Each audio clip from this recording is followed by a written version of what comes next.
बिस्मिल्लाहिर्रहमानिर्रहीम, अस्सलाम वालेकुम एंड वेरी गुड मॉर्निंग। आप देख रहे हो पाकिस्तान और मैं हूं आपके साथ ज़रियाब इरफान। तो जनाब, जब भी हम प्रोग्राम का आगाज़ कर रहे हैं आजकल, तो इंट्रो में सबसे पहले हम लोग मौसम की ही बात कर रहे हैं और मौसम के अलावा इसमें कोई बात हो भी नहीं सकती, क्योंकि आपके मूड पे डिपेंड करता है कि आपका मौसम कैसे है। और इस स्टूडियो का मौसम भी थोड़ा सा गर्म है, क्योंकि आज हमारे एसी को पता नहीं क्या मसला हो गया। तो दुआ करें ये एसी जल्द से जल्द हमारा चलना शुरू हो जाए, क्योंकि यहाँ तो फिर सूखा सांस लिया जा रहा है। लेकिन अगर आप घरों से बाहर निकल के देखें तो सुबह 7 बजे ही सूरज ऐसा लगता है कि जैसे सवा नेज़े पे है। शदीद गर्मी की वजह से कल भी मैं यही देख रही थी कि सड़कों पर सन्नाटा था। एनीवेज, कल तो छुट्टी भी थी यौम तकबीर के हवाले से, लेकिन बावजूद इसके जो दोपहर के औकात है तकरीबन 1:30 बजे से लेकर शाम 4 बजे तक के आप देखें तो लोग घरों से कम बाहर निकल रहे हैं, एहतियात कर रहे हैं, मार्केटों का भी कम रुख कर रहे हैं, जो कि बहुत अच्छी बात है। लेकिन एक सन्नाटे सी की कैफियत है। एनीवेज, खुशखबरी ये है कि आज से 1 जून के दौरान बालाई इलाकों में चंद मकामात पर आंधी और गरज चमक के साथ बारिश का इम्कान जाहिर किया गया है। महकमा मौसमियात का ये कहना है कि एक कमजोर मगरबी लहर को मुल्क के बालाई इलाकों पर असरअंदाज होते हुए देखा जा सकता है। लेकिन इतना खुश होने की बात नहीं है कि बालाई इलाके हैं और इनमें पहाड़ी इलाके भी आ जाएंगे। कोयटा, योब, जियारत, बारखान में गरज चमक के साथ बारिश का इम्कान है और एनडीएमए ने इस सिलसिले में हाई अलर्ट भी जारी कर दिया है, क्योंकि ये वो इलाके हैं कि जहां पर लैंडस्लाइडिंग के वाकयात जरा ज्यादा रूनुमा होते हैं। तो यही वजह है कि वहां के जो रहने वाले लोग हैं, जो मकीन हैं, उनको भी एहतियात बरतने के हवाले से तदबीर जो है वो जारी कर दी जाती है। बहरहाल, कराची के हवाले से अगर हम बात करें तो कहा जा रहा है कि कराची में बुध से 1 जून तक हीट वेव की पेशगोई है। तो कराची वालों, आप अपना बहुत से ज़्यादा ख्याल रखो, क्योंकि गर्मी की गैर मामूली लहर जो है वो बुध से 1 जून तक बरकरार रहेगी। अभी भी जो वहाँ पर टेम्परेचर है उसके मुताबिक ये कहा जा रहा है कि टेम्परेचर जो है वो 42, 43, 44 यहाँ तक पहुँच सकता है। और इसके अलावा जहाँ पर आप लोग थोड़ा सा आपको सूखा सांस मिलता है ना, समंदर बीच व्यू की तरफ जब आप लोग जाते हैं, तो वहाँ पर भी कहा जा रहा है कि समुद्री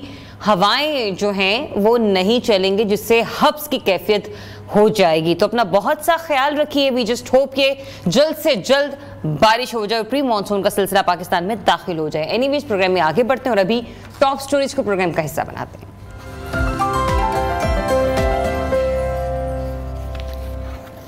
6 साल बाद नवाज शरीफ मुस्लिम लीग नून के सदर मुंतखब।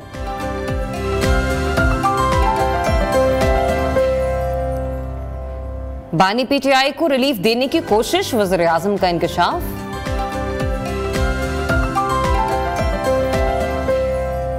एंटीबायोटिक अद्वियात का बेदरीग इस्तेमाल, पंजाब हुकूमत का बड़ा फैसला।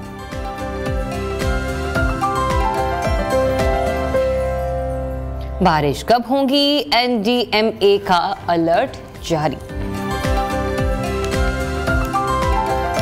जी, तो बारिश कब होगी सेगमेंट का इंतजार हमारे सभी व्यूअर्स को होगा, डेफिनेटली होना भी चाहिए। लेकिन आज की टॉप स्टोरीज के हवाले से अगर बात करें तो सबसे पहले बढ़ते हैं पाकिस्तान की कारकर्दगी की तरफ। कारकर्दगी कैसे दिखाते हैं हमारे लड़के? कल तो इंग्लैंड में फिर से बारिश होगी और दूसरा ये कि चैंपियंस ट्रॉफी का इनेकाद आइंदा बरस के अवाइल में होना है, जबकि पाकिस्तान तवील अरसे बाद किसी आलमी इवेंट की मेजबानी करने के लिए तैयार है। एनीवेज, इवेंट में भारत की टीम की शमूलियत पर बहुत पहले से ही सवालिया निशान लगा हुआ है और अब भी एक सवालिया निशान है। और कहा यह जा रहा है कि हमारे यहाँ तो प्लान बी भी मौजूद नहीं है, क्योंकि हम ये सोच ही नहीं रहे कि हम किसी और तरीके से इंडियन टीम को फैसिलिटेट करेंगे। वज़ीर दाखिला मोहसिन नकवी, और क्योंकि वो चेयरमैन पीसीबी भी हैं, वो यही सोच रहे हैं कि पाकिस्तान के अंदर ही तमाम मैचेस होने चाहिए। उसूली तौर पर तो ऐसे ही होने चाहिए और चेयरमैन पीसीबी अपनी इस बात पर डट भी गए हैं। बट एनीवेज, अभी मैंने स्टार्टिंग में आपसे बात की थी कि इंग्लैंड वर्सेस जो पाकिस्तान की सीरीज है, उसमें कल जो पाकिस्तान का मैच था वो भी बारिश की नजर हो गया और पाकिस्तानी टीम और इंग्लैंड की टीम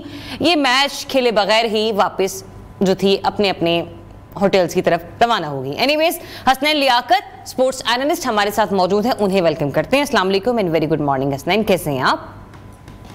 गुड मॉर्निंग ज़रियाब, आप कैसी हैं? बिल्कुल ठीक ठाक। अच्छा हसनैन, ये कल क्या हुआ, एक बार फिर से बारिश आ गई और इंग्लैंड और पाकिस्तान की टीम दोनों ही मैच खेल ना सकी। एक तरीके से अगर देखा जाए तो ये किसके लिए बुरा था, किसके लिए अच्छा था? और दूसरा ये भी कि जो शायकीन क्रिकेट होते हैं ना, टीम कोई भी हो, उन्हें अच्छी गेम का इंतजार रहता है। जी हाँ ज़रियाब, देखें ये वर्ल्ड कप की तैयारियों का सिलसिला था और 17 मैचेस पाकिस्तान के पास थे। जिन 17 मैचेस में से 5 मैचेस पाकिस्तान में थे, वहां पे भी एक मैच वॉश आउट हो गया था, आपको याद हो, न्यूजीलैंड के खिलाफ। फिर आयरलैंड के खिलाफ हमारा एक मैच वॉश आउट हो गया। फिर 2 मैचेस हमारे इंग्लैंड के खिलाफ वॉश आउट हो गए। और मैं आपको बताता चलूं कि मुझे इस तरह का खदशा है कि शायद जो इंग्लैंड के खिलाफ हमारा आखिरी और चौथा मैच है वो भी वॉश आउट हो सकता है। सो बड़ी अजीबोगरीब सी सूरत हाल है पाकिस्तान के लिए। लेकिन ज़रियाब, जिस तरह आपने सवाल किया ना कि इसका फायदा किसको हुआ, तो ये एक $1 मिलियन क्वेश्चन है, क्योंकि मुझे ये लगता है कि इसका फायदा डेफिनेटली पाकिस्तान को हुआ, क्योंकि पाकिस्तान के जो बैटिंग रिसोर्सेज हैं, पाकिस्तान के जो बॉलिंग रिसोर्सेज हैं और स्पेशली जो स्पिन बॉलिंग रिसोर्सेज हैं, उसमें पाकिस्तान बहुत ज्यादा स्ट्रगल कर रहा है। और अल्टीमेटली अगर आप कार्डिफ की भी बात करें, अगर यहाँ पे मैच हो जाता तो हमें कोई रिजल्ट अपने हक में देखने को नहीं मिल सकते थे, क्योंकि हम आउट ऑफ द बॉक्स अभी तक नहीं सोच रहे। हम उसी पुरानी क्रिकेट को खेल रहे हैं जिस तरह की क्रिकेट हम देखते थे कि 2010-12 में खेली जा रही है, उसी इंटेंट के साथ खेल रहे हैं। अच्छा Hasnain, sorry to interrupt you, हम लोग डिस्कशन को यहीं से कंटिन्यू करेंगे। अफसोसनाक खबर है, अपने व्यूअर्स के साथ वो जरूर शेयर करेंगे। बलूचिस्तान में तुर्बत से कोयटा आने वाली कोच को हादसा पेश आया है और इस हादसे में 20 अफराद जाँ बहक हैं, जबकि मुतादिद जख्मी हैं। इन्ना लिल्लाहि व इन्ना इलैहि राजिऊन।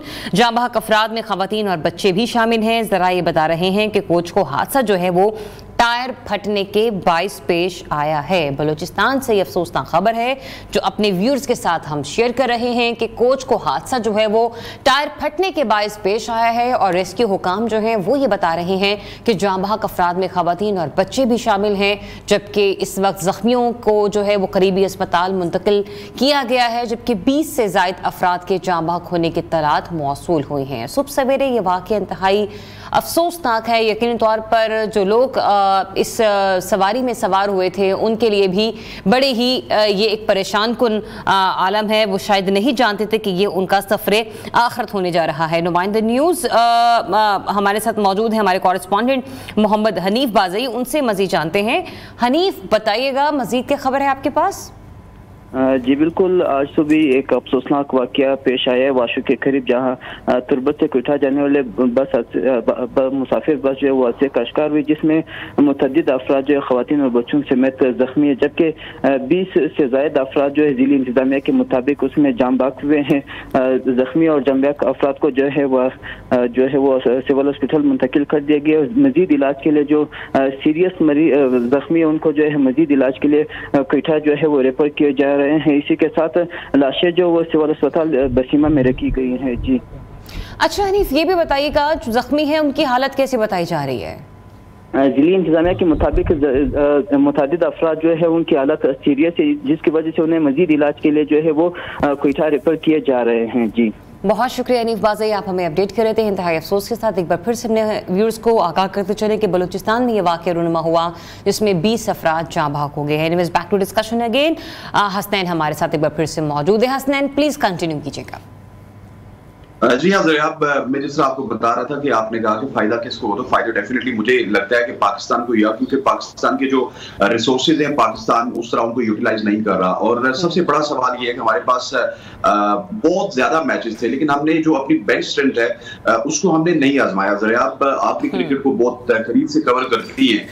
आपकी जो बेंच ऑफ प्लेयर्स है जिसमें तकरीबन 8 से 9 प्लेयर्स अभी भी वही हैं जो कि पिछले पाकिस्तान टीम का हिस्सा है। लेकिन अनफॉर्चुनेट ये है कि हम 2021 लेने, 2022 लेने, हम जिस भी वर्ल्ड कप से पहले या जिस भी एशिया कप से पहले हम यही राग अलवाते हैं कि ठीक है हमारी टीम की तैयारी नहीं है, हमारे प्लेयर्स तैयार नहीं है, हमारे बैटर्स तैयार नहीं है, हमारे बॉलर्स तैयार नहीं है। हालांकि जब 8 या 9 लोग वही हैं जो कि पिछले 6-7 साल से हैं, तो फिर ये तैयारी कहाँ की थी? ये तैयारी तो उन लोगों की थी, ये तैयारी मोहम्मद अबरार की होनी चाहिए थी, अबरार अहमद की होनी चाहिए थी, उस्मान खान की होनी चाहिए थी, इस तरह के लोगों की होनी चाहिए थी जो आपकी बेंच में मौजूद हैं। लेकिन जैसे आपने अपनी गुफ्तगू के आगाज में कहा ना कि ज़रियाब ये तो हमारे लिए विन विन सिचुएशन हो गई कि मैच जो था वो हो नहीं पाया क्योंकि बारिश हो गई। हसनैन, हम कब तक इफ एंड बट्स में अपनी खुशियों को तलाश करते रहेंगे? क्योंकि आप जिस तैयारी की बात कर रहे हैं वर्ल्ड कप सर पर है, क्या हम वहां पर भी जिस दिन हमें लगेगा कि हम प्रिपेयर नहीं है या हमारी टीम पिछला मैच हार कर आई हुई है, बारिश हो जाए, अल्लाह करे हम पहले टॉस करके जीता खेलना शुरू कर दें या फलानी टीम आ जाए, मतलब हमारी पाकिस्तानी लोग जो हैं वो बेचारे यही दुआएं करते रह जाते हैं। टीम की परफॉर्मेंस पर तो बहुत कम ही हम लोग इन्हिसार कर रहे होते हैं। दरियाब, आपने एक सवाल किया ना, हम कुदरत के निजाम का इंतजार कर रहे होते हैं कि कुदरत का निजाम चलेगा, कोई बारिश हो जाएगी या फिर कुछ इस तरह हो जाएगा कि ऑस्ट्रेलिया हार जाएगा, इंग्लैंड हार जाएगा, तो हमारा कोई जो है ना काम ठीक हो सकता है, हमारी जुगाड़ लग जाएगी। हाँ, हमारी जुगाड़ लग जाएगी। लेकिन आपने जो सवाल किया ना, ये बड़ा अच्छा सवाल है और उसकी वजह ये है दरियाब कि हमने ना अभी तक अपनी स्ट्रेंथ को आजमाया नहीं। अब आप देखिए कि पूरा पाकिस्तान कह रहा है कि शादाब खान को पाकिस्तान टीम में नहीं होना चाहिए, लेकिन बाबर आजम और जो हमारी मैनेजमेंट है वो कहती है कि नहीं, शादाब खान पाकिस्तान टीम में मौजूद होंगे। अब होगा क्या? अब अगर आप वर्ल्ड कप की बात करें तो वर्ल्ड कप के पहले 2 मैचेस तो बड़े हल्के हैं, उसके बाद आपका इंडिया के साथ मैच है और इंडिया के साथ मैच में भी शादाब खान टीम में मौजूद होंगे। लेकिन अगर खुदा ना ख्वास्ता, हम नहीं चाहते, लेकिन वहां पे कुछ डिबैटल हो गया शादाब खान के अगेंस्ट या शादाब खान के खिलाफ वापस इंडियन बैटर्स ने चढ़ाई की, तो हम आउट ऑफ नोवेयर अगले। अच्छा, तो फिर शादाब खान की जगह आपके नजदीक कौन सी बेहतरीन चॉइस होनी चाहिए थी हसनैन? ये आपको भी पता है, पूरे पाकिस्तान को पता है, अबरार आपके पास मौजूद है। पिछले 6-7 महीने से आप अबरार को कैरी कर रहे हैं। मैं अगर ये भी कहूं कि आप सवा साल से उसको कैरी कर रहे हैं, गलत नहीं होगा, लेकिन उनको हमने यूटिलाइज नहीं किया। उसके अलावा उसामा मीर हैं। अनफॉर्चुनेट है कि उसामा मीर भी शादाब खान की तरह महंगे साबित होते थे, लेकिन आखिरी दफा जब हमने देखा कि लाहौर में उसामा मीर ने हमें न्यूजीलैंड के खिलाफ मैच जितवाया, उसके बाद हफ्ते बाद टीम अनाउंस हो रही है, हमने उसामा मीर को उस टीम से बाहर निकाल दिया। क्योंकि शादाब खान के हवाले से हम जब भी बात करते हैं तो हमें ये बताया जाता है ये कंप्लीट पैकेज हैं, ये बैटिंग बहुत अच्छी करते हैं, ये फील्डिंग बहुत अच्छी करते हैं, ये बॉलिंग बहुत अच्छी करते हैं। आयरलैंड की थर्ड क्लास टीम के खिलाफ शादाब खान अपने 4 ओवर्स में 54 रन दे रहे हैं। फिर उसके बाद अगर बात की न्यूजीलैंड की इंग्लैंड की, उसमें शादाब खान 55 रन दे रहे हैं। बैटिंग की बात कीजिए तो चौथे नंबर पे आ रहे हैं, इफ्तिखार से पहले आ रहे हैं, आजम खान से पहले आ रहे हैं, वो 3 रन दे रहे हैं। अगर एक कैच के लिए आपने शादाब खान को पैकेज करार देना है और उसको टीम में खिलाना है, तो मैं ये समझता हूं कि आप शादाब खान को एज ए सब्स्टिट्यूट खिला दें। जिस तरह आप सब्स्टिट्यूट फील्डर को बुला लेते हैं, इस तरह उनको बुला लें, लेकिन खुदारा पाकिस्तान क्रिकेट के साथ मजाक न करें, पाकिस्तान टीम के साथ मजाक न करें। अच्छा, लेकिन मुझे हसनैन ये बताएं, वो आपने एक मुहावरा सुन रखा होगा ना, चिराग तले अंधेरा। आप शादाब के सुसर बड़े खुद तारीख के बेहतरीन स्पिनर्स में से रहे हैं, कोचिंग करते रहे हैं, क्या वजह है वो अपने सुसर से ट्यूशन क्यों नहीं ले पा रहे? वहां तो फीस भी देनी नहीं पड़ेगी। देखिए, फीस नहीं देनी पड़ेगी, लेकिन मसला ये है कि आगे वो जो है ट्यूशन बाबर आजम से लेके बैटर बन गए, पहले वो लेग स्पिनर थे। अगर आपके मशवरे में अमल करते हैं और सुसर जी से वो ट्यूशन लेते हैं तो वो ऑफ स्पिनर बन जाएंगे, क्योंकि उनके जो सुसर है वो ऑफ स्पिनर है और ये लेग स्पिनर है। लेकिन ये सकलेन मुश्ताक के साथ भी उनके एंड के कैरियर में कि उनकी जो फॉर्म थी वो बहुत ही खराब थी और वो बहुत ज्यादा महंगे साबित होते थे। वो अपना दूसरा जो है वो बार बार करते थे, इसी वजह से एक ड्रामाई इंट्री हुई थी उस जमाने में शोएब मलिक की। लेकिन मसला ये है कि आपके शादाब खान की प्रायोरिटी में नहीं है किसी से ट्यूशन लेना। वो इस वक्त ये समझ रहे हैं कि किसी तरह से अपने आप को बॉलिंग से कंप्लीटली शिफ्ट करके स्टीव स्मिथ बना दिया जाए उनको पाकिस्तान क्रिकेट का, लेकिन ये मेरे हिसाब से नहीं होगा, क्योंकि शादाब खान ने अगर सिर्फ एज ए बैटर अपने आप को टीम में शामिल करवाना है तो उनको पूरे प्रोसेस से वापस गुजरना होगा, पूरी डोमेस्टिक से पूरे पीएसएल में काफी अरसे तक उनको बॉलिंग छोड़ के बैटिंग की जो सलाहियतें हैं उनको सामने लाना होगा, क्योंकि इस वक्त जो अपना वो मेन काम है ना वो भूल चुके हैं। आप जिस भी टीम के खिलाफ शादाब खान को खिलाएंगे, मैं आपको गारंटी से कहता हूं शादाब खान को 40 से कम रन नहीं पड़ेंगे, क्योंकि वो अब जो है वो आधे के बारे फेंक रहे हैं और इस तरह से जो है वो शादाब खान पाकिस्तान टीम को नहीं जितवा सकते। मैं एक छोटा सा पॉइंट ऐड करूंगा जरा, मेरी बात लंबी होगी कि आप देखिए कि पाकिस्तान पिछला मैच 23 रन से आ रहा था और आप दुनिया के टॉप क्लास स्पिनर्स को देख लें, जो लेग स्पिनर्स हैं वो अपने कोटे में 25 से 30 रन देते हैं, 2 विकेट्स या 3 विकेट्स अपनी टीम को दिलवाते हैं। आपका जो प्रीमियम लेग स्पिनर है वो 55 रन दे रहा है, कोई विकेट नहीं दिलवा रहा। अगर ये शादाब खान 30 रन देते, विकेट ना भी दिलवाते ना, तो आप पिछला मैच भी जीत सकते हैं। सो T20 में आप छोटे छोटे लूप होल्स को भी फिल करना पड़ता है। अगर आप शादाब खान का लूप होल फिल नहीं करेंगे तो अनफॉर्चुनेट है, मुझे ये कहना पड़ेगा कि आइंदा आने वाले दिनों में भी रिजल्ट ऐसे ही होंगे जिस तरह पहले हमें देखने को मिले। सही। Now comes to Champions Trophy, मुझे ये बताइएगा कि चैंपियंस ट्रॉफी से रिलेटेड अभी तक तो इत्तलात यही हैं कि अगर होगी तो सारे के सारे मैचेस पाकिस्तान में ही होंगे, लेकिन आपके पास अंदर की खबर क्या है कि हाँ, हम वाकई कोई ऐसी गुंजाइश निकल सकती है कि हम किसी हाइब्रिड मॉडल पर शिफ्ट हो सकें और इंडिया को पाकिस्तान लाना, इंडियन टीम को, ये तो बहुत ही बड़ा टास्क होगा। देखिए, अंदर की खबर के मुताबिक अगर मैं आपको खबर बताता चलूं तो as of now India Pakistan में जरूर आएगा। इंडिया को कोई जवाब नहीं बनता कि वो पाकिस्तान में ना आए, क्योंकि ये आईसीसी का इवेंट है। लेकिन मैं आपको बताऊं कि मोहसिन नकवी साहब जो आपके चेयरमैन भी हैं और आपके वजीर दाखिला भी हैं, इन्होंने कहा था कि हम जो आपके ग्राउंड्स हैं उनको रेनोवेट करवाएंगे। लेकिन अनफॉर्चुनेट है कि वो अभी तक ना बिड हो सकी है। 8 मई भी गुजर चुका है, उसके बाद मेरे ख्याल 18 मई भी गुजर चुका, 28 मई भी गुजर चुका कल, लेकिन अभी तक कोई बिड्स नहीं हुई। कोई जो बाहर से वेंडर आता हुआ हमें नजर नहीं आया, इस हवाले से अपडेट नहीं है। जो ग्राउंड है वो इस काबिल बिल्कुल नहीं है कि आप पाकिस्तान का कोई पॉजिटिव इमेज पूरी दुनिया को दिखा सकें। ये अब आप ज्यादती करें। देखिए, वो सिर्फ चेयरमैन पीसीबी नहीं है, वो सेनेटर भी हैं, वो वजीर दाखिला भी हैं। देखिए, इतने काम होते हैं उन्हें। अब ऐसे थोड़ी हो सकता है कि आप चैंपियंस ट्रॉफी होने वाली और फौरी तौर पर वो बिडिंग के लिए भी बैठ जाएं। नहीं, वो अगर नहीं भी बैठते ना, जरा आप ठीक कह रही हैं आप, वो सेनेटर भी हैं, वो वजीर दाखिला भी हैं, उसके बाद चेयरमैन पीसीबी भी हैं, चेयरमैन पीसीबी हैं, 2-3 होते और जो रह गए वो भी उनको मिल जाएं। लेकिन मसला ये है कि आपने अगर एक बात की थी कि ग्राउंड्स को आपने रेनोवेट करवाना है, तो पीसीबी में डायरेक्टर्स की फौज जफर मौज है। आप किसी एक डायरेक्टर को वहां पे, इंफ्रास्ट्रक्चर का डायरेक्टर है, कोई और डायरेक्टर है, उसको लगा देते कि आप 8 तारीख के बाद कोई बिड्स फाइनल करें, उसके बाद ग्राउंड्स को रेनोवेट करें। लेकिन अनफॉर्चुनेटली हम उस हिसाब से तैयार नहीं है, हमारे ग्राउंड उस हिसाब से तैयार नहीं है। अगर हम इंडिया की बात करते हैं कि इंडिया में हम गए थे, आपने इंडिया के ग्राउंड देखे, वहां पे 15 से 16 वेन्यूज तो ऐसे हैं जो कि state of the art venues है। लेकिन आपके अगर वेन्यूज की बात की जाए, रावलपिंडी क्रिकेट स्टेडियम देख लें, लाहौर देख लें, वो बड़े ही जो है वो इस वक्त ऐसी हालत में, तो वो इंटरनेशनल जो मुकाबले हैं, जो चैंपियंस ट्रॉफी के मुकाबले हैं या वर्ल्ड कप के मुकाबले, उनमें शायद जो है वो अभी तक उस स्टैंडर्ड को मीट नहीं कर रहे। हमने पिछले अपने ग्राउंड का खर्चा नहीं किया, और ये एक तल्ख हकीकत है जो मुझे भी माननी चाहिए और आपको भी माननी चाहिए। बिल्कुल ऐसा ही है। बहुत शुक्रिया आपका स्टैन हमें वक्त देने के लिए, और कभी डिटेल एनालिसिस हमने किए हैं ओवरऑल ही। एक छोटी सी ब्रेक लेते हैं, ब्रेक के बाद वापस आते हैं। आपने कहीं जाना नहीं है, stay tuned, Neo Pakistan.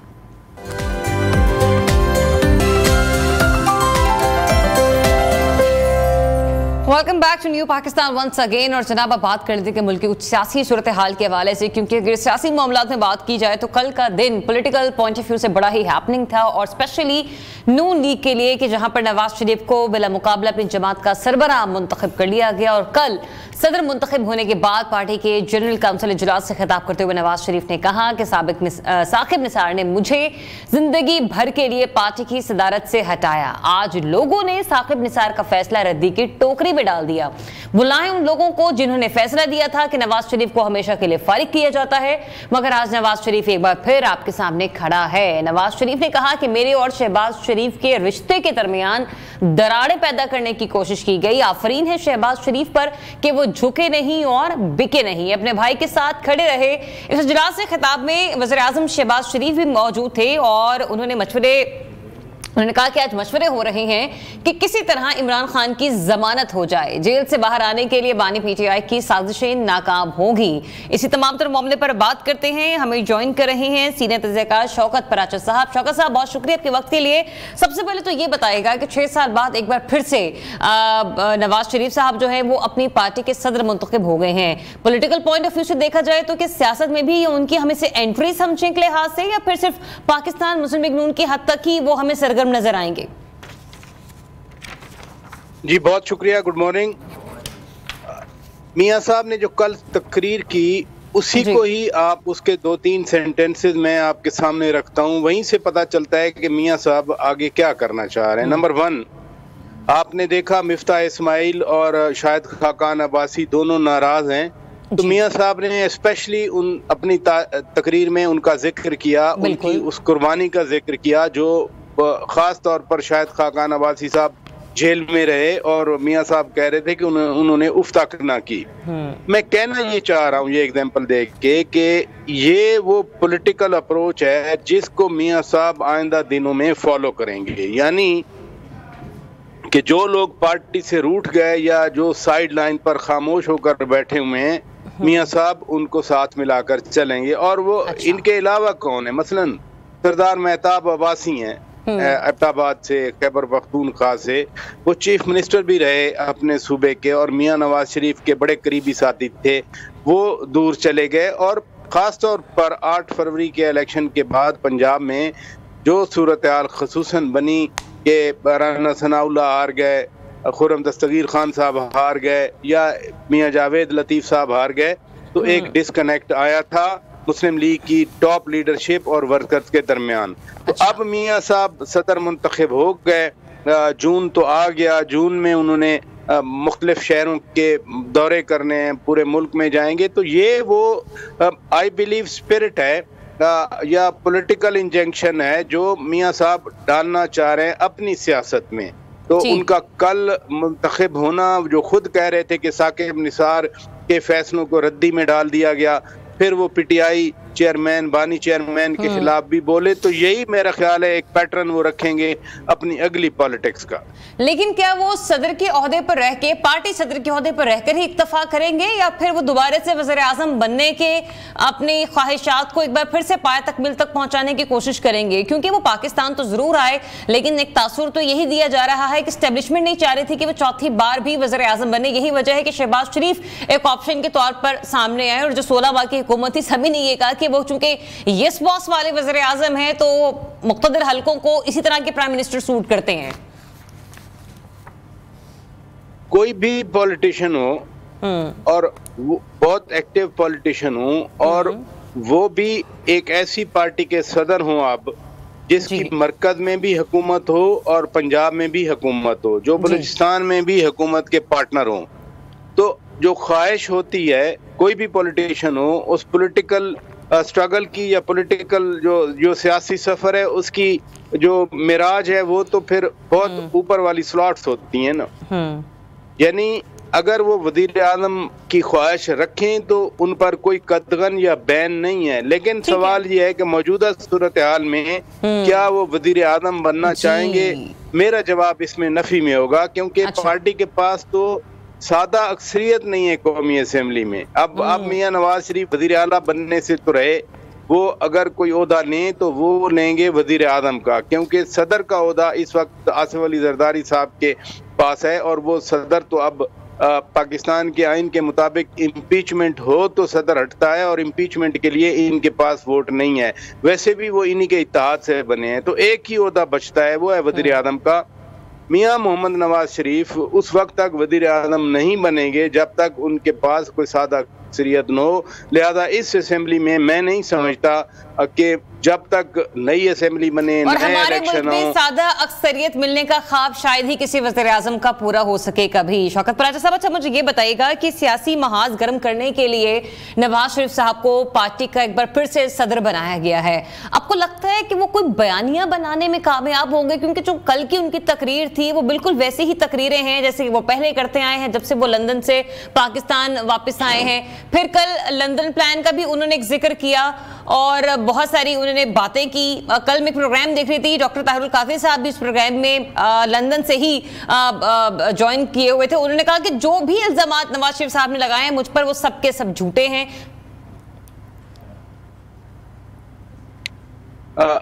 Tahirul Qadri कैसे झूठे होने का इल्जामात को झूठा करार दे सकते हैं? वो लंदन से आए थे ना, लंदन में वहाँ लंदन प्लान बना था 2014 में, इधर से भी कुछ लोग गए थे, फिर वो धरना दे के बैठे रहे। वो 126 दिन पूरे तो नहीं किए, वो पहले इमरान खान को भी डिच करके चले गए, तो उनको छोड़ें, वो तो बाहर रहते हैं। जो यहाँ मुल्क में हैं, ये आपने अहम बात की कि मियां नवाज शरीफ का बयानिया, अब यहाँ मियां नवाज शरीफ को बयानिए की तलाश है और जो इमरान खान का बयानिया है वो यरगमाल बनाए हुए खुद इमरान खान को। अच्छा, शेख मुजीबुर रहमान के हवाले से 2 दिन तक चलता रहा और कल बैरिस्टर गोहर खान जो बानी चेयरमैन पीटीआई है इस वक्त, उन्होंने तो ये भी कहा है कि बानी पीटीआई का इस स्टेटमेंट से, इन मामलात से कोई लेना देना नहीं है और वो तो जेल में हैं, उन्हें नहीं पता कि ट्विटर पर क्या चल रहा है क्या नहीं चल रहा। और एक छोटी सी अपडेट इसमें आपको दे दूं ताकि आप अपना तज्ज़िया उसी के साथ ही मुकम्मल करें।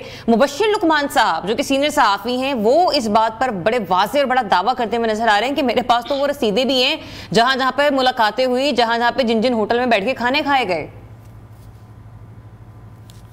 मैं तो आपसे यही बात कर रहा था ना कि 2014 में जो धरना प्लान हुआ था वो, उसमें तो कोई शक नहीं है। ये तो पुरानी खबरें हैं, ये उसी वक्त की खबरें हैं कि लंदन प्लान बन गया, लंदन प्लान के तहत वो इधर वापस आ गए थे।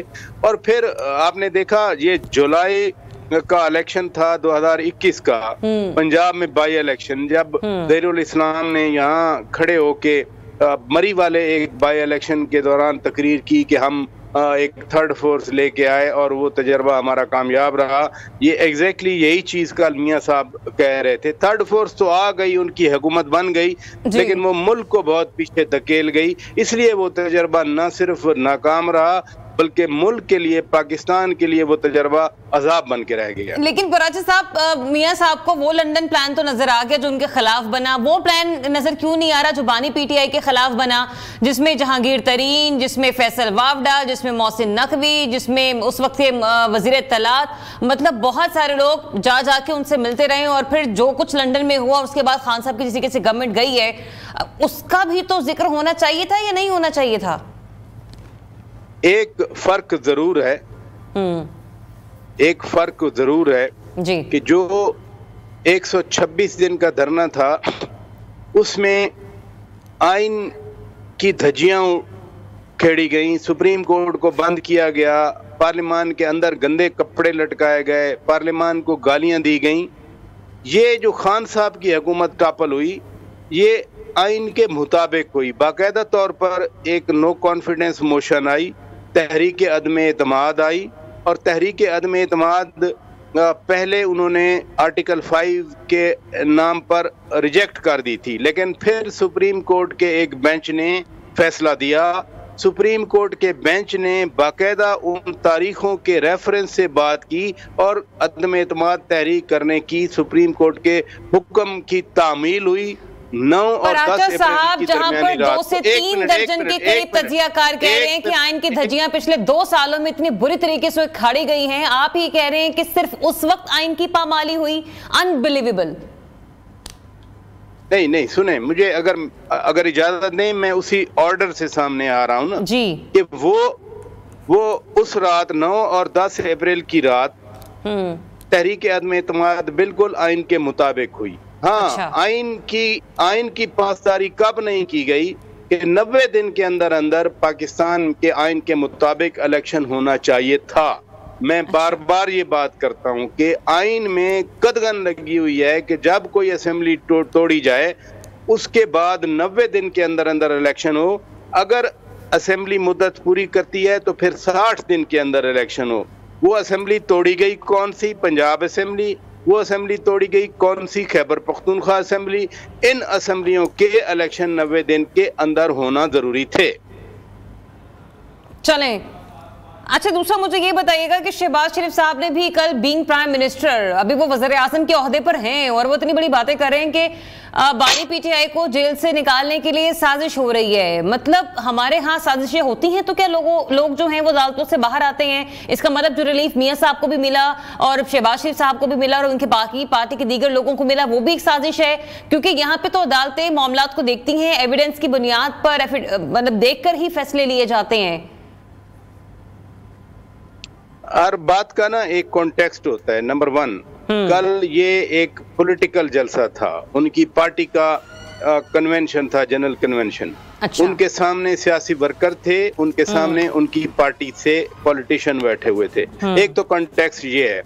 दूसरा कॉन्टेक्स्ट जो मेरे नजदीक बड़ा इंपॉर्टेंट है, वो इस वक्त जो मुल्क का माहौल है जिसमें इदारों के दरमियान बाकायदा तौर पर एक टकराव की कैफियत है, जिसमें अदलिया वर्सेस एग्जीक्यूटिव। अब मैं नहीं कह रहा, आप लाहौर में लाहौर के chief justice, Punjab Lahore high court के चीफ जस्टिस ने पिछले हफ्ते जो बात की कि अगर कोई हमें एहतराम नहीं देगा तो फिर एहतराम की तवक्को हमसे भी कोई ना रखे, ताली 2 हाथों से बजती है। अब ये इंप्रेशन मैं नहीं क्रिएट कर रहा, इस बात की गवाही लाहौर हाई कोर्ट के चीफ जस्टिस साहब ने खुद दे दी कि यहाँ एहतराम करने ना करने या ताली दोनों हाथों से बजने की फिदा है। तो ये जो दूसरा कमेंट था प्राइम मिनिस्टर का जो आपने टेक अप किया, ये एग्जैक्टली उस कॉन्टेक्स्ट में था।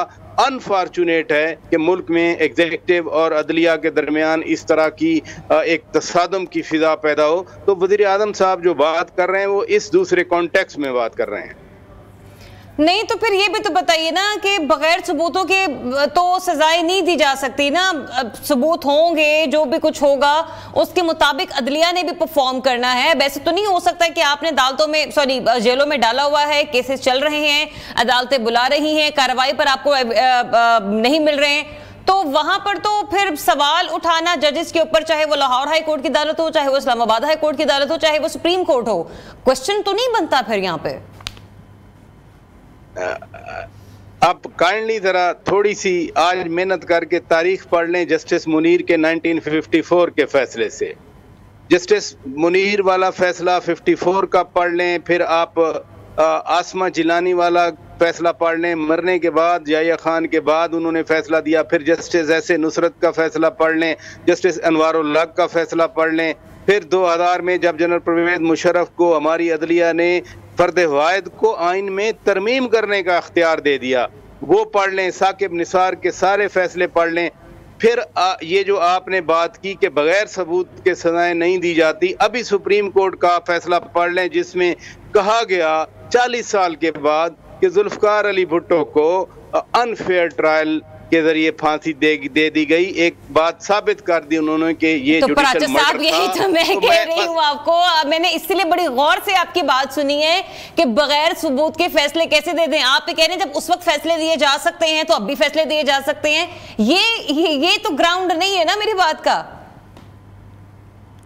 मतलब आप ये कह रहे हैं क्योंकि उन लोगों के खिलाफ फैसले दिए गए हैं तो चले इनके खिलाफ भी फैसला हो जाए। अच्छा, मैंने भी आपकी बात बड़े गौर से सुनी है कि आप कह रही हैं कि ग्राउंड हो तो फैसले लिए जाते हैं। मैं कह रहा हूं कि हमारी तारीख गवाह है, भरी पड़ी है कि कोई ग्राउंड नहीं था, यहाँ फैसले लिए गए। तो आप भी अभी भी आप यही एक्सपेक्टेशंस रख रहे हैं ना कि जब माजी में हो गए तो चले अब भी हो जाए।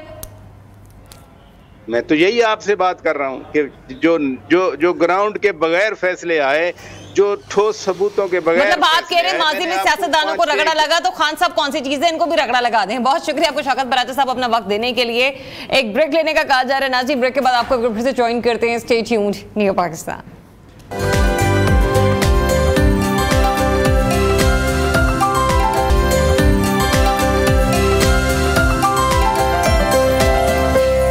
Welcome back to new Pakistan. और जनाब ब्रेक के बाद अभी एक अपडेट है जो कि आपको देना बहुत जरूरी है। प्रोग्राम के आगाज में भी हमने आपको खबर दी थी। खबर कुछ इस तरह से है कि बलूचिस्तान में तुर्बत से कोयटा जाने वाली वाश के करीब हादसा पेश आया है बस को, और अब तक की जो मजमूई तादाद है जाँ बहक अफराद की वो 26 हो गई है। तहम हादसे में मुतअद्दिद अफराद जख्मी भी हुए हैं और इन अफराद में खवातीन और बच्चे भी शामिल हैं जिन्हें जिला इंतजामिया के मुताबिक सिविल अस्पताल मुंतकिल कर दिया गया है। और जख्मी जो हुए हैं उन्हें कोयटा रेफर किया गया है, जबकि जो लाशें हैं उन्हें सिविल अस्पताल मुंतकिल किया गया है। सुबह गए ये इंतहाई अफसोसनाक वाक़या रुनमा हुआ है और दुआ को हैं उन जख्मी अफराद के लिए हम कि जिन्हें अब कोयटा हॉस्पिटल रेफर किया गया है।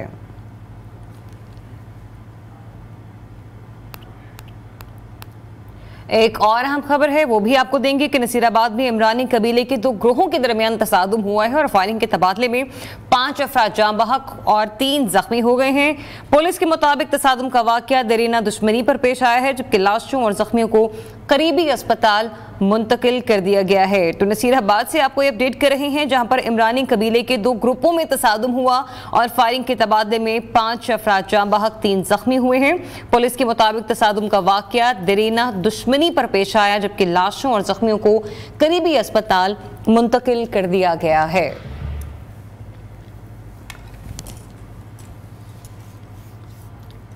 Now back to program discussion. और हमारा ये जो सेगमेंट है ये बहुत से लोगों के लिए बड़ा ही इंटरेस्टिंग होने वाला है, और होगा भी कैसे, क्योंकि बच्चों की समर वेकेशन स्टार्ट हो गई हैं। कल ही हम लोग ये बात करते थे कि किस तरीके से आप अपने बच्चों को हेल्दी एक्टिविटीज में इन्वॉल्व कर सकते हैं। तो स्पोर्ट्स एक्टिविटी भी उतनी ही मैटर करती है, और ऐसे में अगर एक स्पोर्ट्स समर सीजन का इनेकाद हो जाए, स्पेशली वो भी लाहौर में, तो मेरे ख्याल से लाहौरियों के लिए इससे बड़ी कोई खुशी की बात हो नहीं सकती। एनीवेज, पंजाब में पहली समर स्पोर्ट्स सीरीज 2024 होने वाली है, और ये समर सीरीज लाहौर में ही होगी। इसके जितने भी मैचेस होंगे या जितने भी कंपटीशन होंगे वो लाहौर में ही ऑर्गेनाइज किए जा रहे हैं। सूबाई वज़ीर खेल फैसल अयूब खोकर साहब ने पहली समर स्पोर्ट्स गेम्स 2024 के इनेकाद का बाकायदा तौर पर ऐलान कर दिया है, और पंजाब के तमाम डिवीजन से 500 से ज्यादा खिलाड़ी इसमें शरीक होंगे। कल से इन गेम्स का आगाज हो चुका है, और पहली समर स्पोर्ट्स गेम्स 2024 में वॉलीबॉल, हॉकी और कबड्डी के मुकाबले होंगे। एनीवेज बहुत कुछ है जो इसमें होने जा रहा है। बेहतर है कि हम अपने मिनिस्टर साहब से पूछ लें कि उन्होंने किस मकसद के तहत इस समर स्पोर्ट्स सीजन का इफ्तिताह किया है और वो फ्यूचर क्या देख रहे हैं पाकिस्तानी यूथ का। बहुत शुक्रिया आपका फैसल अयूब खोखर साहब अपना वक्त देने के लिए। बहुत शुक्रिया। ये बताइएगा, पहले तो इतनी गर्मी में आपने ये समर सीजन लॉन्च क्यों किया? मैं समझता हूँ कि स्पोर्ट्स की ना कोई सीजन नहीं होता। अच्छा। फ्रैंकली देखें कि मैं वो वक्त को दोबारा लाना चाहता हूँ कि जब हम ना गर्मी देखते थे ना सर्दी देखते थे और हम खेलने निकल जाते थे और घर पे आके अलग मार भी पड़ती थी। आप देखेंगे कितना फर्क आ गया। अभी आपने खुद ही बोला है कि ज़ाहिर के अभी बच्चे घर से निकलना नहीं चाहते, टैब में बैठे रहते हैं, आते नहीं थे, तब घर ही नहीं आते थे, डांट इस बात पे पड़ती थी। तो मेरे ख्याल में कि मैं चाहता था कि समर्स में भी कोई ना कोई सीरीज होनी चाहिए। स्पोर्ट्स और जो एथलेटिक्स होते हैं उनको तो कभी प्रॉब्लम नहीं हुई, एथलीट्स को कभी भी प्रॉब्लम नहीं हुई। तो मैं चाहता था कि गर्मियों का ये सीजन भी ऐसे ना निकले, तो मैंने इसमें भी स्टार्ट करवा दिया। तो अल्हम्दुलिल्लाह इट्स गोइंग ग्रेट, माशाल्लाह। अच्छा, मुझे ये बात तो वैसे है कि जो जवान बंदा होता है ना वो जवानों का ख्याल रखता है, और ये हम हमेशा से कहते आए हैं कि पंजाब में भी ना पाकिस्तान मुस्लिम लीग नून की लीडरशिप में भी हमें यूथ की बहुत ज़्यादा ज़रूरत है, और ऐसे जब यूथ फेसेस सामने आएंगे तो यूथ के लिए फिर बहुत ज़्यादा काम भी होगा। दूसरा मुझे ये बताएगा फैसल साहब, कौन कौन से कॉम्पिटिशंस हैं जो कि इस समर सीजन का हिस्सा होंगे? इस जो स्पेसिफिकली जो हमारी समर सीरीज जो अभी हमने स्टार्ट किया है, परसों इसकी इनॉग्रेशन की थी, कल इसका पहला हमारा मैच था। इसमें वॉलीबॉल है, इसमें हॉकी है और इसमें कबड्डी है। अच्छा। और इसमें 3 कैटेगरीज हमने रखी थी और इसको बड़ा हमने शॉर्ट टाइम के लिए 3 दिन और 3 दिन रखा। अच्छा। और इसको हमने रखा भी नॉकआउट सिस्टम। ओके। और हमें उसकी खास वजह बल्कि परसों मीडिया में भी ये इसकी हुई थी कि आपने इतनी दूर से टीम्स बुलाई और नॉकआउट सिस्टम कर दी है कि एक बार टीम खेलेगी, अगर हार गई तो बाहर। मैंने कहा देखें कि एथलीट्स को भी गर्मी का फर्क तो पड़ता है कि इतनी शदीद गर्मी में वो पूरी टीम्स आई हैं, तो नॉकआउट करवाने का मकसद ही यही है कि एक बार जो जिस टीम को मौका मिले तो अगली बार दूसरी को मिले। मौसम ठीक हो ना तो फिर सीरीज चलती रहती है, मौका मिलता है, हारते हैं जीतते हैं, और टीम्स भी अल्हम्दुलिल्लाह एक अच्छी तादाद में आई हैं। तो इसलिए मैंने सिर्फ नॉकआउट सिस्टम रखा और 3 दिन पे एक खेल मुश्तमिल होगा। अच्छा, एक मिनिस्टर से अच्छी अपडेट अपने महकमे से रिलेटेड कोई दे नहीं सकता, तो मुझे ये बताइए, मुझे भी और हमारे व्यूअर्स को भी, कि सर ये इवेंट्स कहाँ कहाँ पर हो रहे हैं, वेन्यूज आपने लाहौर में क्या क्या रखे हैं, दूसरा ये कि कब से कब तक के लिए होंगे, और कोई पासेस वगैरह का सिस्टम है क्या है अगर किसी ने जाना है, कोई देख रहा है? जैसे मैंने भी आपसे कबड्डी का पूछा था ब्रेक में, मेरे वालिद साहब को बड़ा शौक है रेसलिंग और कबड्डी देखने का।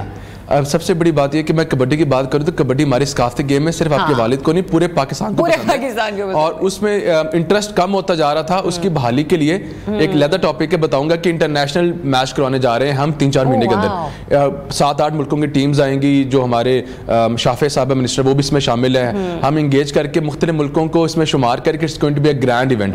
तो सकाफती गेम्स को पंजाब के अंदर दोबारा जिंदा किया जा रहा है, प्रमोट करेंगे इंशाल्लाह। स्पेसिफिकली जो हमारी ये 3 गेम्स हैं, तो इस तीनों गेम्स के अंदर हमारी कोशिश थी कि हम तीनों को अच्छी तरह से खेले, और हमने 25 लाख इसमें इनाम रखे हैं। जबरदस्त, मतलब मनी पोल अच्छा रखा है आप लोगों ने। जी हम हमेशा, हमारी चीफ मिनिस्टर ने हमें जी राजी रखा हुआ है कि आप अपनी देखेंगे एथलीट्स को इंगेज रखना चाहिए, और सिर्फ विनर टीम को नहीं, जो रनर अप टीम है उसको भी इनाम दिए जाएंगे कि जो सेकंड में आएंगे, जो सेकंड लीड पर आएंगे। बिल्कुल ऐसे ही है, और ओपन टू एवरीबॉडी है। अच्छा। जी ऐसे नो पासेस जी, आप आए मैचेस को एंजॉय करें फैमिलीज के साथ, और वॉलीबॉल है जिम्नेजियम के अंदर है तो इनडोर आप उसको एंजॉय करें। आपका जो हॉकी है वो हॉकी स्टेडियम है, it is one of the biggest hockey stadiums in the world we have right now अल्हम्दुलिल्लाह। लोगों को पता ही नहीं है, उसको हमने दोबारा, तमाम इन चीज़ों को हमने दोबारा रिहैबिलिटेट कर रहे हैं। और तीसरा हमारा जो है हमारा कबड्डी, वो Punjab stadium, it is open to everybody.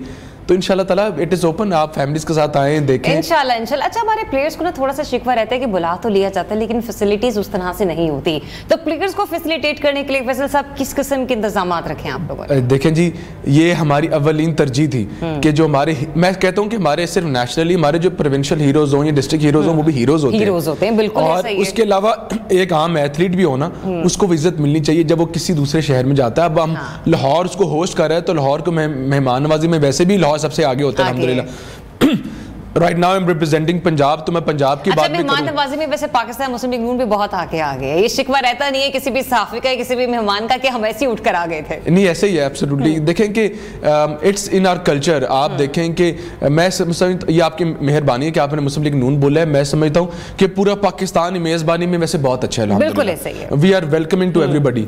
तो हमें तो खुशी होती है कि जब कोई भी हमारे पास मेहमान आए। तो स्पेसिफिकली अगर प्लेयर्स की बात करें, हमने उनकी लॉजिंग के लिए, उनकी बोर्डिंग के लिए सॉरी उनका 3 टाइम का खाना, और उनके लिए जो किट्स होती हैं वो, कि उनका यूनिफॉर्म सारा, उनके जो शूज़ हैं वो, हर तरह का उनका ख्याल रखा जा रहा है। उनको किसी तरह की फैसिलिटीज़ से महरूम नहीं रखा जा रहा कि वो आए हमारे मेहमान हैं, उनको खेलें, उनको देखें। मैंने ऐसे भी मैचेस देखे मिनिस्टर बनने से पहले कि जो वेल टू डू घरों से आए थे, जब मैंने मुकाबले देखे एचएसएन के, तो एचएसएन के जब उनकी स्प्रिंट रेसेस हो रही थी, तो यकीन करें कि वो मैंने देखा कि कुछ जो एचएसएन और अच्छी यूनिवर्सिटियों से, कॉलेजेस से आ रहे हैं, उनके पास प्रॉपर किट्स हैं, प्रॉपर शूज़ हैं, और जो आम घरों से आ रहे हैं लिटरली वो बगैर शूज़ के थे।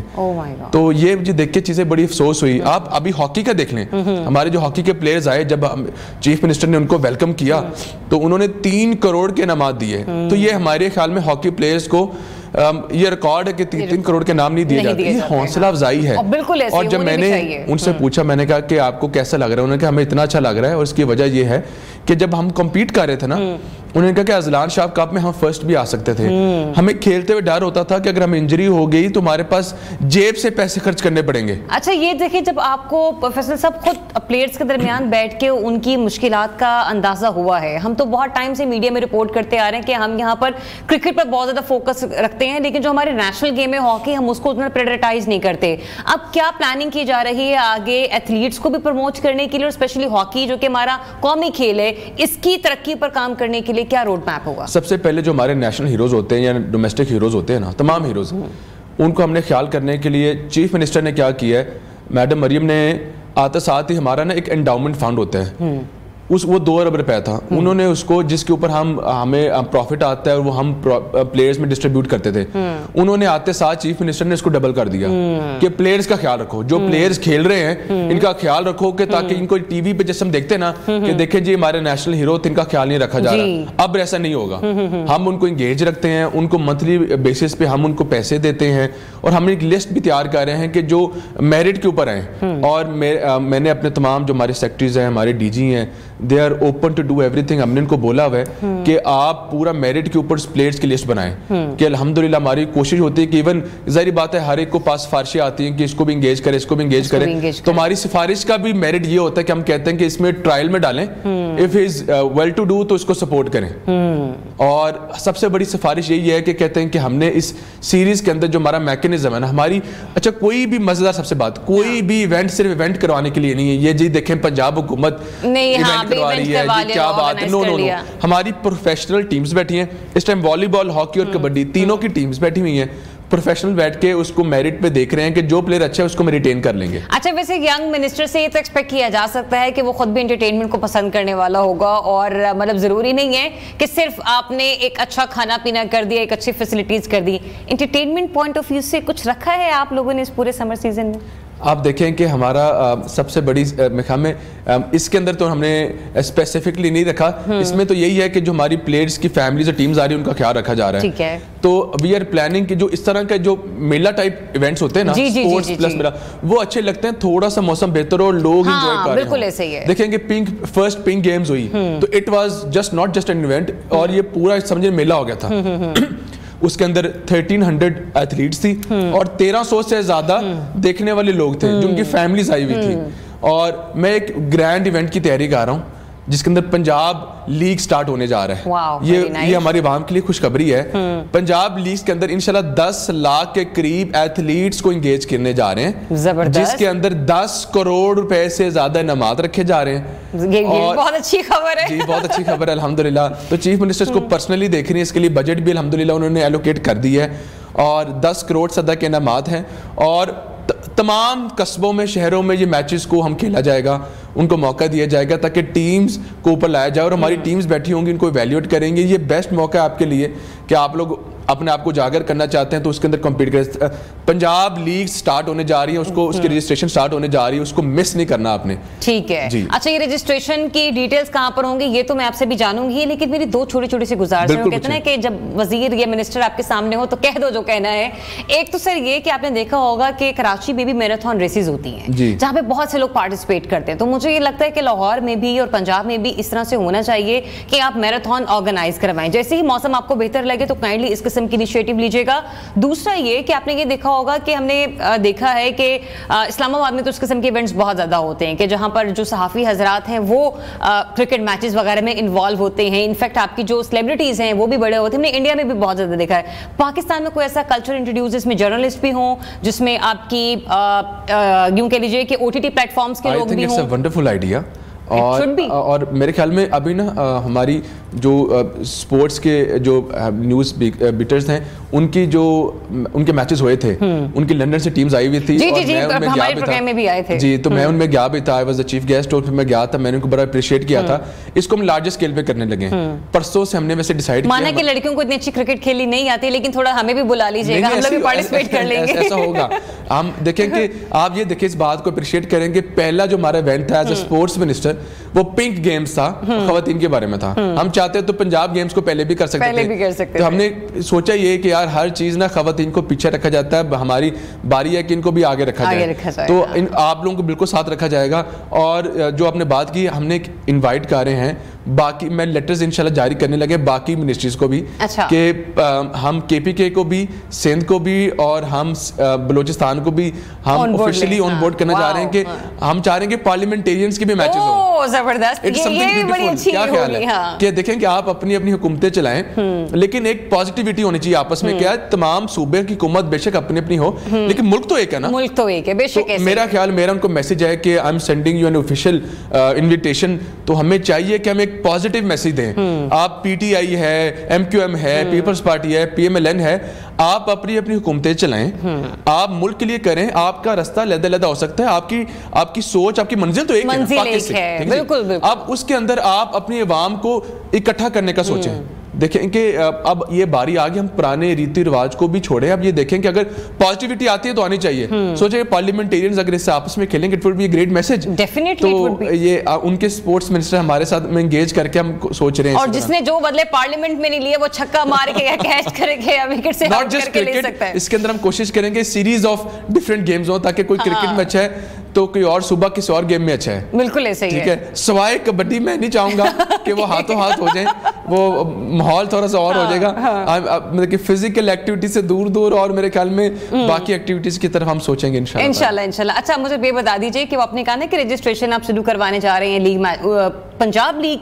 पंजाब लीग्स की, तो इसके लिए अगर कोई भी एथलीट इस वक्त हमें सुन रहा है, ये किसी के वालिद साहब, किसी की वालदा सुन रही है, किसी की बहन बड़ी एक्टिव होकर बैठी हुई है, तो वो कहां पर जाके देखे, कहां पर डिटेल्स होंगी, कहां से खुद को रजिस्टर्ड करवाना है? सबसे पहली बात ये, जो हमारी ऑफिशियल वेबसाइट है ना हमारी स्पोर्ट्स बोर्ड की, ठीक है, उसके ऊपर भी आएगा। दूसरी बात ये कि मीडिया पे भी आ जाएगा। हम मीडिया पे भी इंशाल्लाह ताला दे देंगे, एड्स के थ्रू आप लोगों को गाइड करेंगे। तीसरी हमारी पहले हमारी जो स्पोर्ट्स मिनिस्ट्री की वेबसाइट ऑफिशियली मौजूद ही नहीं थी, उसको हमने दोबारा अभी इंगेज किया कि मौजूद ही नहीं थी, तो भी उसके ऊपर भी आएगा।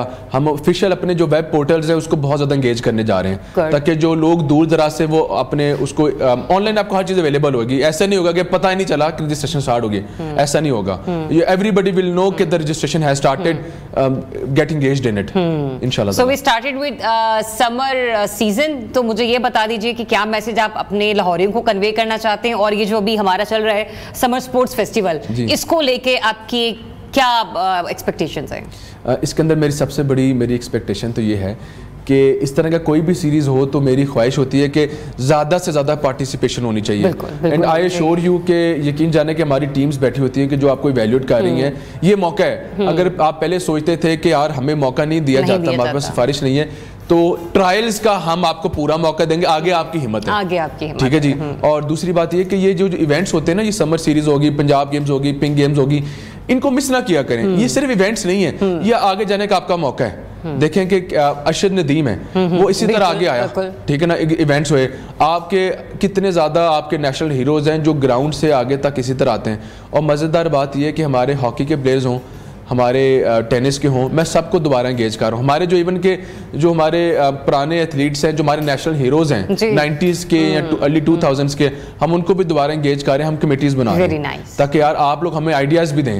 And I am very proud to announce कि हमारे अपने स्पोर्ट्स बोर्ड के अलावा अल्हम्दुलिल्लाह we are making the first ever advisory board for students, कि किसी भी मिनिस्टर की एडवाइजरी बोर्ड स्टूडेंट्स बनने जा रहे हैं। हमने 16 टॉप यूनिवर्सिटीज और कॉलेजेस को एंगेज किया है, जिसमें एक मेल और एक फीमेल बोर्ड के अंदर होगा और वो मिनिस्ट्री चलाएगा। और वो मिनिस्टर, जैसे आप कहते थे ना, मजमून लिखते थे कि मैं मिनिस्टर होता तो क्या करता, तो इट इज़ योर टाइम। तो आपके जो 16 कॉलेजेस से हमारी एडवाइजरी बोर्ड है और इंशाल्लाह समरी चीफ मिनिस्टर के पास जा रही है इंशाल्लाह ताला। वी आर वेरी होपफुल कि वो अप्रूव करेंगी और 32 स्टूडेंट्स मिनिस्ट्री को भी चलाएंगे। चलें, wishing you a very good luck Faisal साहब, अल्लाह ताला आपको उसमें कामयाब करे। और जो समर सीरीज जारी है, स्पोर्ट्स सीरीज 2024, कोशिश कीजिए कि गर्मी की छुट्टियों को मजीद यादगार बनाएं। और अगर आपको भी कोई खेल पसंद है, जैसे वॉलीबॉल है, कबड्डी है और दूसरा हमारा हॉकी है, तो ये तीनों ऐसी गेम्स हैं कि जिसमें आप पार्टिसिपेट तो नहीं करें क्योंकि टीमें तो वहां पर होंगी, तो जाइए और इनको जाके थोड़ा सा हौसला दीजिए और अपनी भी खुशियों में अपने दूसरों को शरीक कीजिए। छोटी सी ब्रेक लेते हैं, ब्रेक के बाद वापस आते हैं। Stay tuned your Pakistan.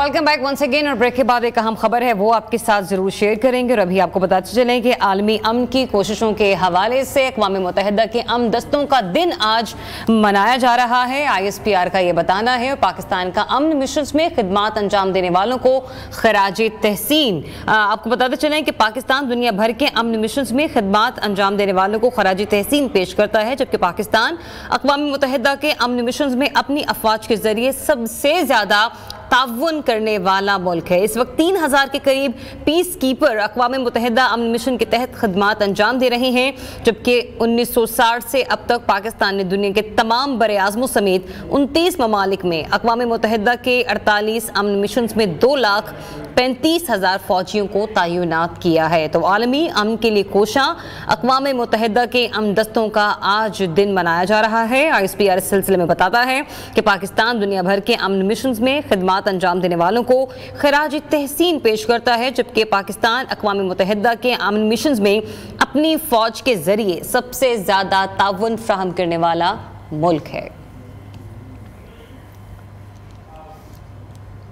जी, तो प्रोग्राम का जो हमारा ये सेगमेंट है ये बहुत ही इंटरेस्टिंग है और इसमें बहुत सारी इन्फॉर्मेशन आप लोगों को मिलने वाली है। तो जो लोग इंटरेस्ट रखते हैं अपनी सेहत को लेकर, अपने प्यारों की सेहत को लेकर, उनके लिए इस प्रोग्राम को सुनना बहुत ज़्यादा इंपॉर्टेंट है। पाकिस्तान समेत दुनिया भर में बीमारी फैलाने वाले बैक्टीरिया जरासीमों में एंटीबायोटिक अद्वियात के खिलाफ मज़ाहमत बढ़ती चली जा रही है और जिसके नतीजे में हर साल लाखों अफराद जाँ बहक भी हो रहे हैं।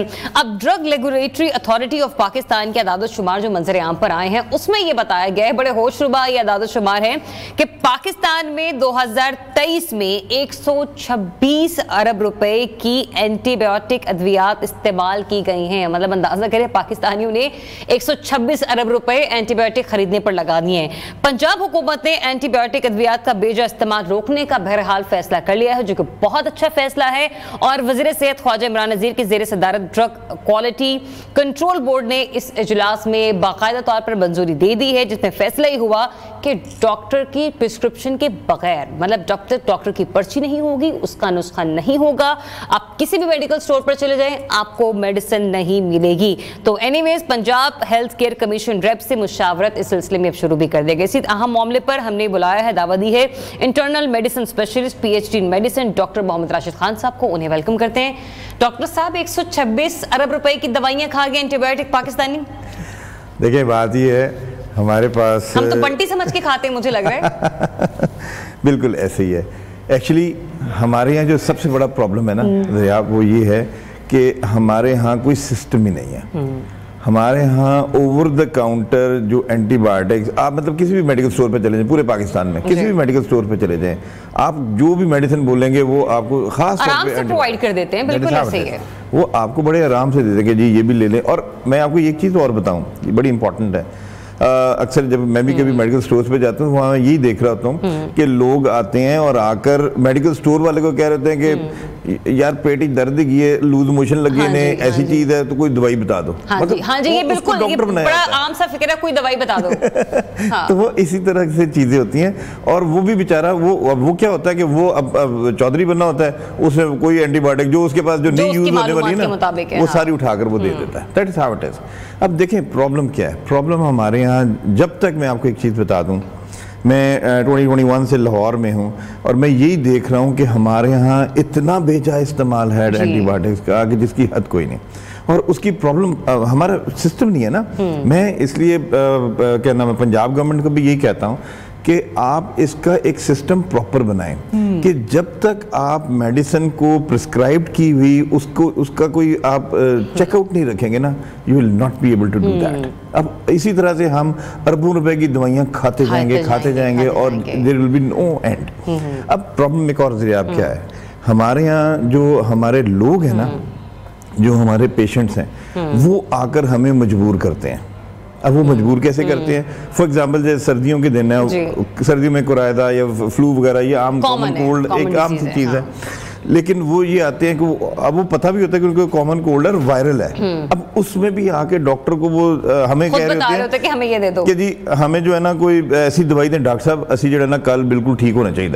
मतलब इस तरह का आके वो बिहेव करते हैं और फिर वो डॉक्टर बेचारा मजबूर हो जाता है कि जो क्या ना, और वो जरूर कहते हैं, एक और मजे की बात बताऊं, वो ये कहते हैं कि जी मैं फलानी एंटीबायोटिक खा के आ रहा हूँ। तो वो इस तरीके से डॉक्टर बेचारे पूछते हैं आपने कुछ खाया था घर पे, कुछ लेते, तो वो बताते हैं हाँ मैंने फलानी गोली ली थी, अभी खाना खा के आया हूं, तो आप देख लें फिर अब आपने मुझे क्या लेके देना है। इसी तरह से और फिर डॉक्टर बेचारा इसलिए भी मजबूर हो जाता है कि वो ये कहता है कि यार अगर फर्ज करे मैंने इसको कोई लेक्चर दिया या इसको बोला कि नहीं एंटीबायोटिक ना लो, ये किसी और के पास चला जाएगा और उसने लिख देना और he will be losing that patient। बिल्कुल ऐसे। अच्छा डॉक्टर साहब, हमारा पाकिस्तान का शुमार ऐसे ममालिक में हो रहा है कि जहां पर हमारे इम्यून सिस्टम को एंटीबायोटिक की इतनी आदत हो गई है कि मतलब ये नहीं कि अलहफीज अलमान ये वाला मामला है, ठीक है। तो ऐसे में फिर जब डॉक्टर्स हमें कोई ना कोई एंटीबायोटिक सजेस्ट करते हैं तो उसका हम पर असर नहीं हो रहा होता। देखें मैं आपको एक चीज़ बताऊं, सबसे पहले हमें एक चीज़ समझनी है। हाँ। ये मैं अपने नाजरीन को ये बात लाजमी कहूँगा, इस चीज़ को प्लीज़ समझें। समझने की बात यह है कि एंटीबायोटिक्स बेसिकली हैं क्या। एंटीबायोटिक्स आर द बुलेट्स, ये गोलियां हैं। हम कौन है? हम पिस्तौल है, ठीक है। अब उस बुलेट को आपने अपने पिस्तौल में रख के चला दिया तो वो तो चल गई, ठीक है। उसके बाद क्या पीछे रह गया? हाँ। कुछ भी नहीं। देखें इसको अननेसेसरी ना यूज करें। मैं आपको एक चीज और बताऊं सर, यार हमारी जो इंटेस्टाइन है ना, जो हमारी आंतें हैं, इनके अंदर एक माइक्रोफ्लोरा होता है। माइक्रोफ्लोरा अल्लाह ताला ने वो जरासीम रखे हुए अंदर जो हमारे लिए विटामिन्स बनाते हैं। ऐसी विटामिन्स जो हम खाने में नहीं लेते, कहीं से नहीं मिलती, वो खुद उसको मैन्युफैक्चर करके हमारे जिस्म में पहुंचाते हैं। अब एंटीबायोटिक्स लेने से एक और बड़ा प्रॉब्लम क्या होता है कि हम उस गट फ्लोरा को उड़ा देते हैं। जब वो गट फ्लोरा उड़ जाता है तो आपको लूज मोशन लग जाते हैं, ठीक है। फिर आपको प्रॉब्लम ये होती है कि आपको क्या नाम है, जो जिस बैक्टीरिया के लिए आप ले रहे हैं, कभी ये होता, अच्छा एक और मजे की बात ये है कि आप कभी गलत एंटीबायोटिक ले लेते हैं, ठीक है, जिसकी जरूरत नहीं है, आप उसकी बजाय कोई और ले लेते हैं। अब वो क्या होता है कि जो बैक्टीरिया जो है क्या नाम है अंदर बैठा हुआ है, वो तो ग्रो करता जाएगा और इसलिए आपको प्रॉब्लम फिर ज्यादा से फिर आपको वो वाली एंटीबायोटिक दोबारा कभी वो आपका साथ नहीं देगी, आपको एक स्टेप उससे ऊपर जाना पड़ेगा।